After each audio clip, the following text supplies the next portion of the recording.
Bonjour à tous et bienvenue une fois de plus sur notre leçon de mathématiques.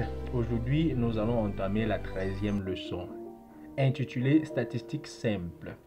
Alors déjà, toutes mes excuses pour la semaine dernière, je n'ai pas pu poster de vidéo, tout simplement parce que j'étais en déplacement. Cette semaine, nous allons nous rattraper en postant deux vidéos, deux cours, deux leçons.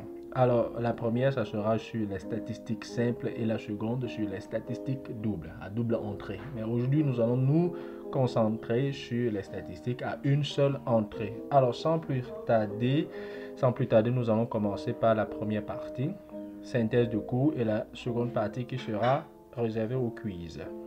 Grand 1, série statistique présentant un regroupement en classe.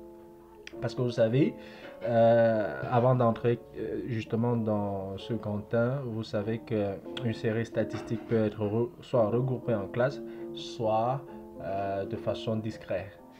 Quand c'est regroupé en classe, on parle de série statistique continue. Quand c'est voilà, point par point, on parle de discret. Et quand c'est discret, on peut encore distinguer deux cas.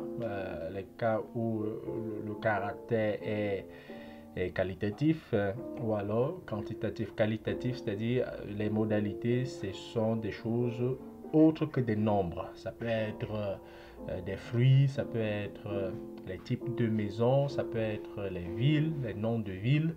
Et là, on parle de séries statistiques à caractère qualitatif. Par contre, lorsque à la place de la modalité, nous avons plutôt des nombres, des chiffres. On parle de séries statistiques à caractère quantitatif. Bien, alors, ayant fait ces distinctions, nous allons commencer par séries statistiques présentant un regroupement en classe. Définition, classe modale. Soit une série statistique présentant un regroupement en classe. On appelle classe modale de cette série statistique toute classe d'effectifs maximale. Alors là, il n'y a pas de problème parce que nos classes seront de même longueur. Il n'y a absolument pas de problème. Et c'est plus tard, non, on ne va pas parler de ça ici. Plus tard, cette définition va un peu changer parce que on va aussi tenir compte de la longueur des classes. Vous pouvez avoir une série statistique où les classes n'ont pas toutes les mêmes longueurs.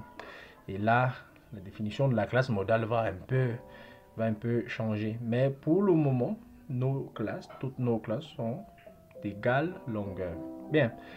Passons à la définition de la médiane. Soit une série statistique présentant un regroupement en classe d'effectifs total grand N. On appelle médiane de cette série le nombre réel M tel que le nombre d'individus de modalité supérieure à M et le nombre d'individus de modalité inférieure à M, soit tous égaux à N sur 2. Alors ça, c'est ce qu'on appelle médiane. Mais il y a une façon plus pratique de déterminer cette médiane lorsque vous aurez à construire votre diagramme d'effectifs cumulés croissants. Ensuite, vous construisez le diagramme d'effectifs cumulés décroissants et la médiane, ça sera exactement l'abscisse de l'intersection de ces deux diagrammes-là, de ces deux courbes. Et puis, vous prenez son abscisse et ça sera ça, la médiane.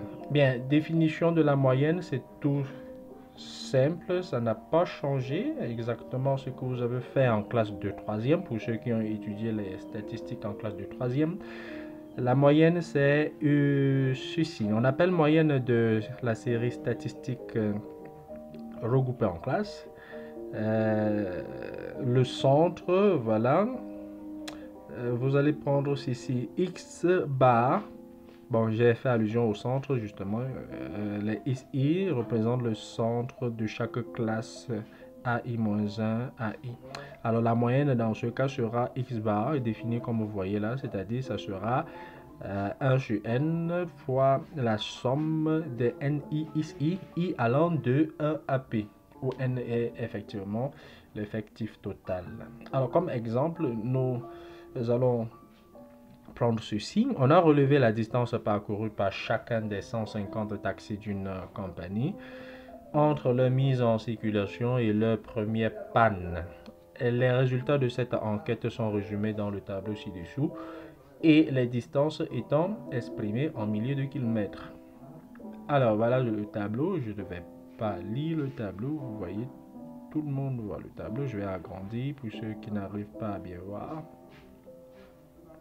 Voilà.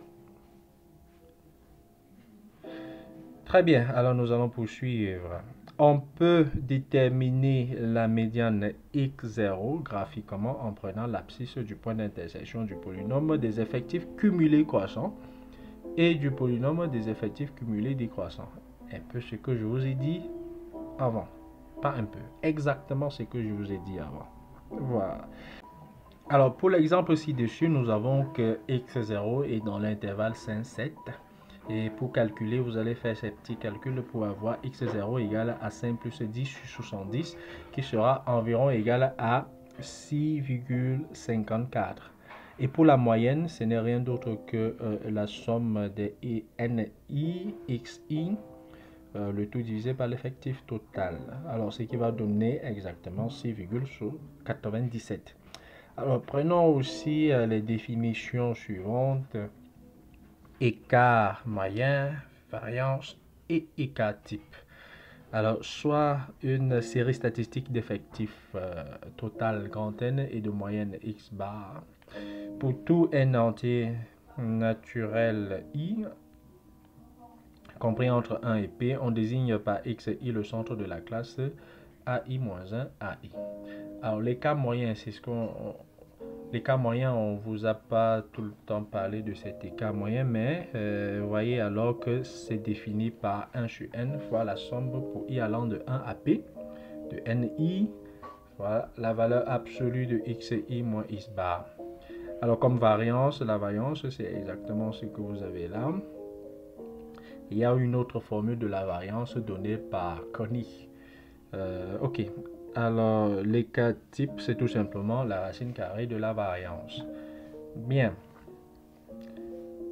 Alors, vous allez justement appliquer tout ceci à l'exemple que nous avons vu précédemment. Et nous vous laissons avec quelques quiz. Alors, ces petits exercices qui vont vous permettre de bien asseoir cette notion sur les statistiques simples. Bien, allez, nous allons vous laisser ici, tout en vous souhaitant bonne leçon, bonne compréhension et bon début d'année 2022.